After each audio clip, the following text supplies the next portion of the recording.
Most people think the real problem with money begins when the bills arrive. I have never believed that.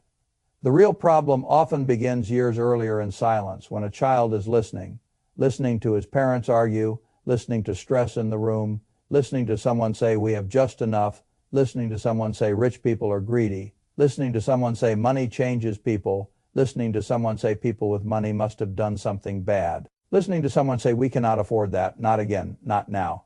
A child hears those lines long before he understands economics, but he understands emotion, he understands fear, he understands tension. And then one day, when he is older, he calls that tension common sense. That is how money wounds become money beliefs, and that is how money beliefs become money behavior. That is the story I want to tell. Not a story about budgeting tricks, not a story about some fast wealth hack, not a story about pretending the world is fair. A story about why so many decent, hard-working people still sabotage themselves around money long before they ever realize they are doing it. Because once I understood that, a lot of human behavior around money stopped looking random to me. The source material kept circling this truth in different ways, and it was one of the strongest things in the entire file. Awareness comes first, then the money story, then the personality style, then the behavior. If you skip the story, the later actions rarely make full sense. Phaallocite Phaturn 33, File 0 Phaal 76, Phaallocite 44L 76, Phaallocite Phaturn 33, File 0 Phaal 112. L143, I have seen this in poor people, I have seen it in wealthy people, I have seen it in entrepreneurs, employees, creators, investors, married couples, and people sitting quietly in expensive houses with bank accounts that should have made them feel safe years ago. A person can have no money and feel ashamed. A person can have millions and still feel trapped. That is why I do not think money is only a math problem. Math matters, but math is not the whole thing. A person can know exactly what to do on paper and still fail to do it in life because something deeper is driving the wheel. That deeper thing is often the story. What does money mean? What does having money say about me? What does wanting money say about me? What happens if I earn more? What happens if I lose it? Who becomes dangerous when I have it? Who becomes disappointed if I pursue it? Those are not spreadsheet questions. Those are identity questions. And identity questions drive behavior much harder than people admit. The source file gave one particularly strong example of this. A person can grow up with the belief that people with money are doing something bad, then later build influence, build talent, even help millions, and still unconsciously hold himself back from earning because he has linked money with moral corruption. That is not rare. It is just rarely spoken aloud. Phaallocite Phaturn 33, File 0 Pha 386, L445 Pha. I have learned that if you want to understand someone's financial life, ask them two things. How do you feel when money comes in? And how do you feel when money goes out? That question reveals more than most technical advice ever will. Some people feel excited when money comes in, but anxious the moment it leaves. Some feel guilt when they receive. Some feel panic when they spend. Some feel fear when they open the banking app. Some feel numb because they learned long ago that money is always stressful. So emotional shutdown became protection. Some do not want to look at any numbers at all because the body tightens before the mind can think. That is not about intelligence. That is about the nervous system. The reference document was completely right to start there. Awareness first. Do I have shallow breathing when I look at my account? Do I feel relaxed? Do I feel scarce? Do I feel abundant? Do I feel dread when I pay bills? Do I avoid the subject entirely? Those are not soft questions. They are diagnostic questions. Phaallocite Phaturn 33, File 0 Phaal 44, L76, Phaallike diagnosis. Diagnosis is where self-respect begins, because once you can name what is happening, you stop calling it fate.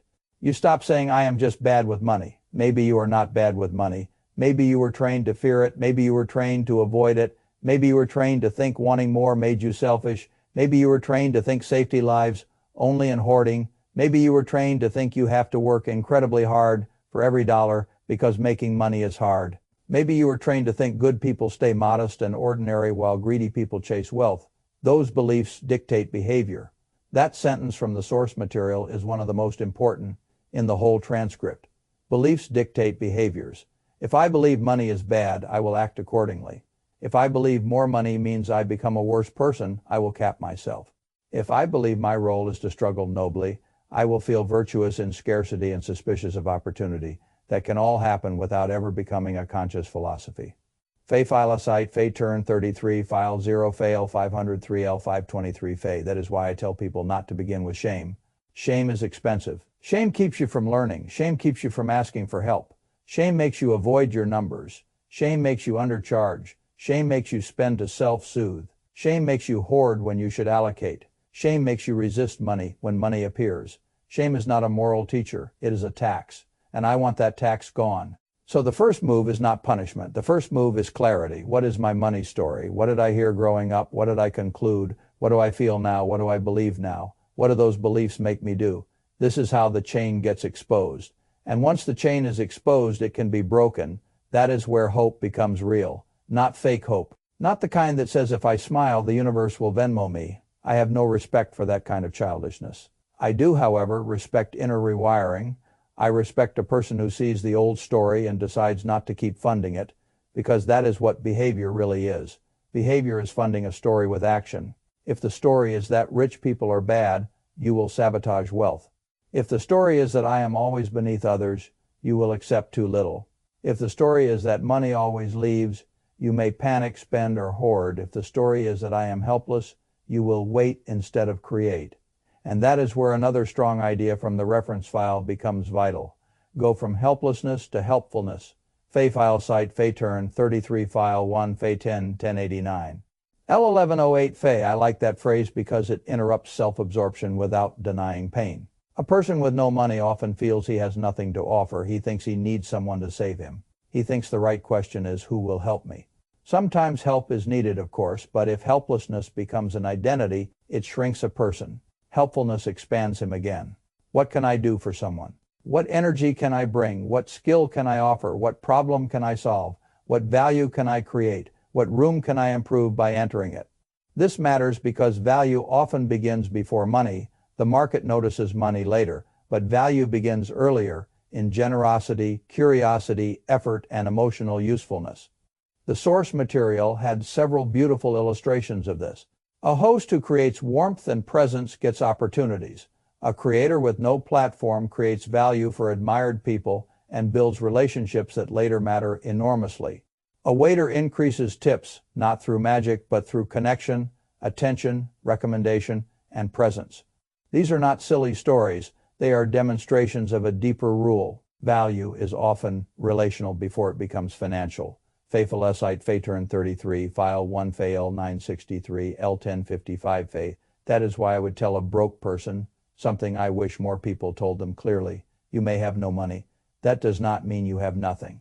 Do you have energy? Do you have curiosity? Do you have listening skills? Do you have passion? Can you write? Can you sell? Can you edit? Can you organize? Can you speak? Can you ask good questions? Can you research? Can you follow through? Can you create trust? Can you make someone's life easier? Can you work for a season doing something practical that is not your final dream but builds the runway for it? That last point matters a great deal. The source file was very good on seasons.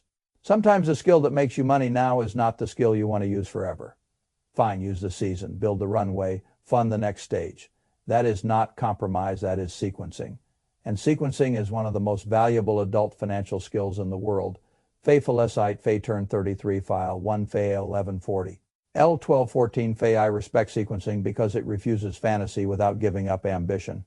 A lot of people want to be paid immediately for the highest expression of themselves. Life is not usually that clean. Sometimes you use the skill you have now to create the freedom to use the deeper skill later. That is intelligent. Now we come to generosity. This is where many practical people become suspicious. They hear generosity and think it sounds too soft, too spiritual, too vague, too disconnected from real finance. I disagree. I think generosity is one of the healthiest money postures available, as long as it is not confused with people pleasing or self-erasure. The source document was emphatic here too. A generous mindset is a gateway to abundance, not because the universe is a vending machine, but because generosity changes how a person moves through life. A generous person notices opportunities differently. He connects better, he is less cramped, he is less afraid, he is often easier to trust and easier to support. Those qualities matter. Fe Phyllosite, Fe Turn 33, File 0, Fe L 556. L605 Fe. I also love that the file clarified something many people miss. You do not have to give money to feel rich. That is important. People with very little can still be rich in spirit if they are generous with time, food, energy, attention, hospitality, praise, skill, listening, and effort. That kind of richness is not a substitute for building wealth. It is protection against becoming emotionally poor while your bank account is low. And that matters because emotional poverty is often what turns financial poverty into a lifelong identity. I have seen people with modest means who still felt rich in the best sense. They were not delusional. They knew what they lacked, but they did not reduce themselves to lack alone. They still knew how to care, how to serve, how to host, how to help, how to appreciate, how to feel gratitude without pretending that gratitude paid every bill. That kind of person is far better positioned to build than the person who has let scarcity become his full personality. Fe Phyllosite Fe turn 33, file 1 Fe L1719, L1750 Fe. There is another reason I care about this. A lot of people become convinced that if they ever do make money, they will become the kinds of people they currently dislike. Stingy, hard-closed, suspicious, ungenerous, self-important. The source material touched this fear as well. People see wealthy people who are still anxious, still controlling, still ungenerous, and they quietly conclude that more money must not help, or worse, that more money ruins people. That can become another reason to stay unconsciously capped. Fe Phyllosite Fe turn 33, file 1 Fe L1646, L1677 Fe. But the more accurate statement is this: money amplifies the relationship you already have with yourself. If you are fearful, money often gives fear a larger room. If you are ashamed, money often gives shame more costumes. If you are generous, money can give generosity reach. If you are clear, money can give clarity leverage. That is why the inner work matters before, during, and after financial success. A high net worth does not mean you are free. That line from the source material was completely correct. You can have a high balance and still be in emotional prison. You can have cash and still fear using it. You can be financially free on paper and still sleep badly because your relationship with money was never healed, only padded. Fe Phyllosite Fe turn 33, file 0 Fe L272, L305 Fe. I think people need that truth, not to discourage them from wealth, to mature their understanding of it. The goal is not just to make more. The goal is to become the kind of person who can receive, keep, use, enjoy, and give money without turning every dollar into fear, status, guilt, or self-definition. That is a much more sophisticated goal, and it leads naturally to another valuable distinction from the file. Make money easy, do not chase easy money. Fe Phyllosite Fe turn 33, file 2 Fe L1846, L1882. Fe, I agree with that completely. Easy money is the fantasy of the ego, the quick 10 times trade, the instant windfall, the sudden secret, the hack, the shortcut. The thing you know nothing about but hope will erase years of confusion in a month. I do not admire that. In fact, I distrust any opportunity whose main attraction is speed. The source material was honest here too. Every time the speaker chased quick, easy money, he lost. That is not unusual. People do not lose only because markets are unfair. They often lose because speed bypasses understanding. If I know nothing about an asset, a market, a property, or a scheme, and my main attraction is speed, then I am not investing. I am exposing my insecurity to a seller who is delighted to meet it. Making money easy is something else entirely. It means reducing inner friction. It means being less terrified of receiving. It means building skill so the market can more easily reward you. It means becoming more useful. It means having enough confidence to ask. It means letting value flow more naturally because you have spent years becoming the sort of person people benefit from. That is very different from craving a quick win. And if one day you get paid handsomely for an hour of speaking or an hour of advice or a brief piece of work, that can look like easy money from the outside, but very often it is the visible fruit of 10 or 20 years of invisible discipline. That is not easy money, that is compounding in human form. The source file saw this clearly, and I want to preserve that insight. Fe Phyllosite Fe turn 32, file 4 Fe L8. L31 Fe. So where should someone invest first when he has very little? Often in courage. Courage to become bad at something useful. Courage to learn to write. Courage to learn to speak. Courage to learn to sell. Courage to show your work. Courage to ask better questions. courage to tolerate beginnerhood without letting shame shut down the effort. That courage becomes confidence. Confidence becomes behavior. Behavior becomes value. Value becomes money. Again, the chain matters. If the chain matters in wound formation, it also matters in wealth formation. You do not usually leap from broken beliefs to financial freedom. You move belief, awareness, courage, action, skill. Confidence, value, income, stewardship. That is a path I trust. Now let me come back to the image of money as a person because I think it is more useful than people first realize. If money walked into the room, what would you do? Would you avoid eye contact? Would you gossip behind its back? Would you use it and abuse it when you needed it, then disappear when you did not? Would you bow to it as if it were a god? Would you hide from it? Would you fear it? Would you resent it? Would you manipulate it? Would you treat it like the love of your life? That exercise from the source file worked because it exposed tone matters in relationships. And money is relational whether or not the modern financial world wants to reduce everything to charts. If you can only think of money as an object, you may never see the strange things you keep doing with it, but once you imagine it as a relationship, the pattern becomes visible.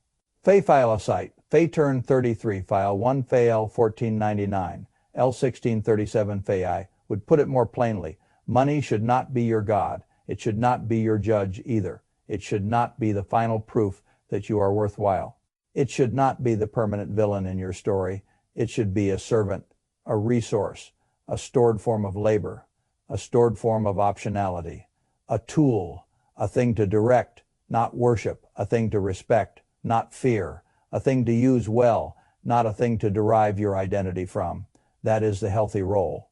And once money has a healthier role, your behavior changes. You stop making every decision from panic. You stop imagining generosity and prosperity are opposites. You stop believing that suffering is the proof of goodness. You stop assuming fear equals responsibility. You stop believing that if you want more, you must become less good. You stop confusing hoarding with peace. You stop calling yourself. Sabotage morality that is a rich change even before the account changes. Then, if you keep going, the account often changes too. Not because you manifested it by chanting in the mirror, because you stopped rejecting, distorting, fearing, and mishandling opportunities. The old story would have kept turning away. That is the most hopeful version of all this. You are probably not doomed. You are probably patterned. Patterns can be interrupted. Stories can be rewritten. Beliefs can be challenged. Behaviors can be retrained. Skills can be built. Generosity can be practiced. Courage can be invested. Money can be given a healthier role. And if that happens, then a very different kind of wealth becomes possible. Not only a richer account, a richer self. A self that can build without shame, receive without panic, use without guilt, give without performance, save without fear, spend without self-betrayal. That is the rich life I respect, not the loud one, the coherent one. And coherence over long stretches of time compounds beautifully. That is why I would leave the reader with this. Do not ask only, how do I make more money? Ask first, what story have I been obeying every time money appears? That question may change more than 1,000 budgeting tips ever could. Because the moment you stop letting the old story narrate every new opportunity, you are no longer just trying to earn. You are finally beginning to build, and building done with enough honesty and enough time is how real wealth enters a life. I want to add one more point, because this is where many people sabotage themselves without ever naming it. They believe that once the outside changes, the inside will automatically calm down. I have seen too much life to believe that a person says, when I finally have 100,000 saved, then I will relax. Then he gets there and he cannot relax. He says, when I finally clear the debt, then I will feel free. Then the debt is gone and he finds a new fear. He says, when my income doubles, then I will stop worrying. Then the income doubles and the old nervous system simply learns to worry about bigger numbers. This is why I keep returning to healing.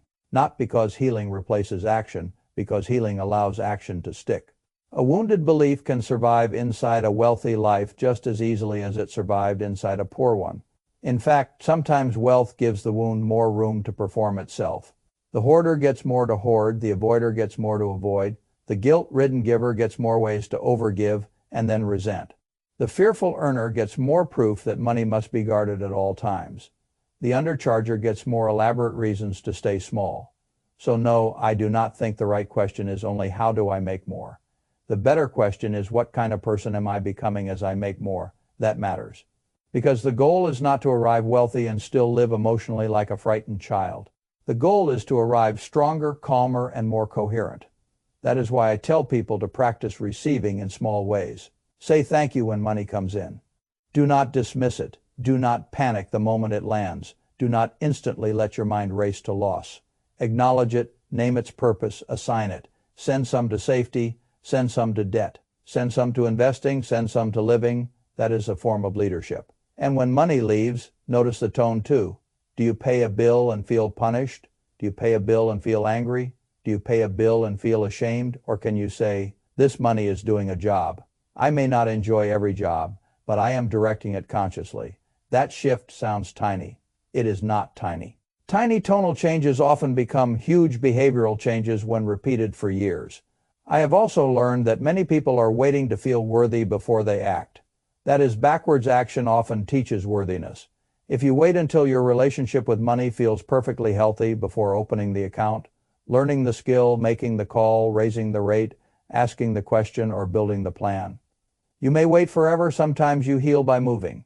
You move with awareness, you move imperfectly, you move while still scared, you move while still untangling the story, but you move. That is what I admire, not perfection movement. The source material was right to point out that change begins to feel better before the final result appears. That is one of the most hopeful realities in all of personal finance. A person in debt can feel relief before the debt is gone. A person in scarcity can feel stronger before the bank balance becomes impressive. A person with a broken money story can feel more whole before the evidence catches up. Why? Because agency itself feels different from passivity. It restores dignity. It restores authorship. It restores some relationship between your effort and your future. That matters enormously. Fay turn 33, file 0, Fay L297, L310, Fay, and I think authorship is the word I would use if I had to condense this entire philosophy into one idea.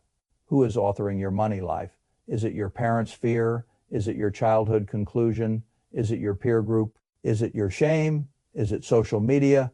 Is it a bad breakup? Is it one humiliating season on a couch? Is it one great loss? Is it your envy? Is it your exhaustion? Or is it you? Now, with open eyes, deciding what role money will play, what beliefs you will keep, what beliefs you will reject, what value you will create, what boundaries you will build, and what kind of richness you actually want, that is authorship. And authorship is where adulthood begins. I do not need a person to become a monk. I do not need him to worship wealth either. I do not need him to be perfectly detached, perfectly aggressive, perfectly rational, or perfectly anything. I need him to stop outsourcing his financial identity to old pain. That is enough to change a life, because the moment a person stops saying this is just how I am with money and starts asking where did this come from and what new pattern would serve me better, he has already begun. That is the real first investment, not a stock, not a coin, not a trade, an interruption in the old script. From there, all the practical things become more powerful. Saving becomes less threatening. Investing becomes less foreign. Earning becomes less morally confusing. Generosity becomes less theatrical and more natural. Boundaries become possible. Spending becomes cleaner. Opportunity becomes more visible. And if you stay with that process long enough, then what once felt like a curse begins to look more like a curriculum. A hard curriculum, perhaps. An expensive one, a painful one, but still a curriculum. And a curriculum can be completed. That is the hope I trust. Not that life will suddenly become easy. Not that money will love you because you whispered sweet things to it. But that a person who becomes more aware, more honest, more useful, more courageous, and more internally free will usually build a better financial life than the same person would have built, while still obeying the old story. That is enough to start, enough to continue, enough to become wealthy in the only order that tends to last: inside first, then outside, and if the outside grows faster than the inside for a while, then return to the inside and keep strengthening it until the two can finally live together in peace. That, to me, is what a truly rich life looks like.